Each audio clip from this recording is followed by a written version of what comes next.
14 April 1891 रोजी मी मध्य प्रदेश हायकोर्टाचा जज होणार हे लिहून ठेवण्यात आलेलं होतं, कारण त्या दिवशी आमच्या बापाचा जन्म झाला होता. हे वक्तव्य आहे मध्य प्रदेश हायकोर्टाचे चीफ जस्टिस असणारे सुरेश कुमार कैत. मित्रांनो, सुरेश कुमार कैत हे डॉक्टर बाबासाहेब आंबेडकर यांना मोठ्या प्रमाणात मानत असतात. ते जे आहेत नेहमीच डॉक्टर बाबासाहेब आंबेडकरांचे आभार मानत असतात. जेव्हा कुठे त्यांना कुठल्या कार्यक्रमामध्ये बोलवलं जातं ते त्या ठिकाणी भाषण करत असतात किंवा त्या ठिकाणी त्यांना कुठल्याही गोष्टीसाठी बोलवलं तर ते भाषणाची सुरुवात जी आहे डॉक्टर बाबासाहेब आंबेडकर यांच्या नावाने करतात. सुरेश कुमार कैत म्हणतात की माझ्यासारखे असंख्य लोक आहेत जे आज वकील आहेत, डॉक्टर आहेत, इंजिनियर आहेत किंवा कुठल्या टॉपच्या पोस्टवर आहेत. हे सर्व जे घडत आहे ते फक्त डॉक्टर बाबासाहेब आंबेडकर यांच्यामुळे आणि डॉक्टर बाबासाहेब आंबेडकर यांच्याबद्दल बोलल्यामुळे व त्यांच्याबद्दल लिहिल्यामुळे ते नेहमीच चर्चेत असतात. ते आज रोजी मध्य प्रदेश हायकोर्टाचे चीफ जस्टिस आहेत, त्यामुळे त्यांचं प्रत्येक वक्तव्याकडे मीडियाचं लक्ष असतं, त्यांच्या प्रत्येक कार्याकडे मीडियाचं लक्ष असतं.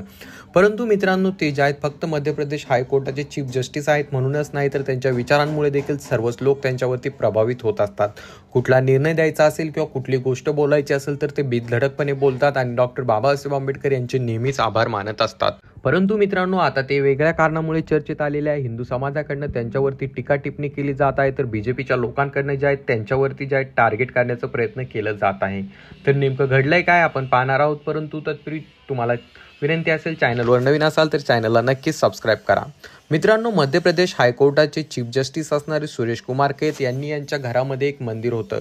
त्यांच्या घरामध्ये ज्या एक देवाचं मंदिर होतं ते त्यांनी हटवून टाकले. त्यामुळे जे आहे हिंदू सनातनी लोकांना चांगलाच त्यांचा राग आलेला आहे आणि ते त्यांच्यावरती टीका टिप्पणी करत आहेत आणि त्यांच्यावरती कारवाई करावी अशी मागणी देखील आता दिल्ली हायकोर्टाकडे केली जात आहे. मित्रांनो, त्यांच्यावरती कारवाई करण्यात यावी म्हणून मध्य प्रदेश बार काउन्सिलने एक पत्र देखील उच्च कोर्टाला लिहिलंय, सर्वोच्च न्यायालयाला लिहिलंय आणि लवकरात लवकर सुरेश कुमार कैत यांच्यावरती कारवाई करण्यात यावी अशी मागणी केली जाते.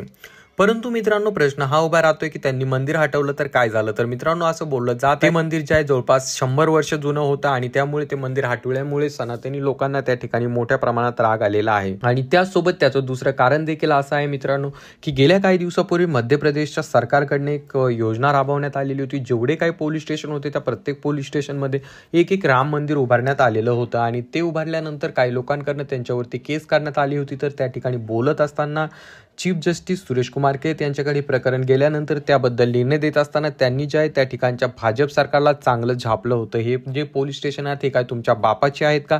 ही सरकारी मालमत्ता आहे आणि सरकारी मालमत्तेवर कुठल्याही देवी देवताचा फोटो किंवा काहीच लावू शकत नाही अशा प्रकारचं वक्तव्य करत त्यांनी चांगलं झापलं होतं आणि तेव्हापासून बीजेपी त्यांना मोठ्या प्रमाणात टार्गेट करण्याचा प्रयत्न करत होती. परंतु आता त्यांनी जे आहे थेट स्वतःच्या घरामधीलच मंदिर हटविल्यामुळे यांना चांगलंच जे आहे त्यांना टार्गेट केलं जात आहे.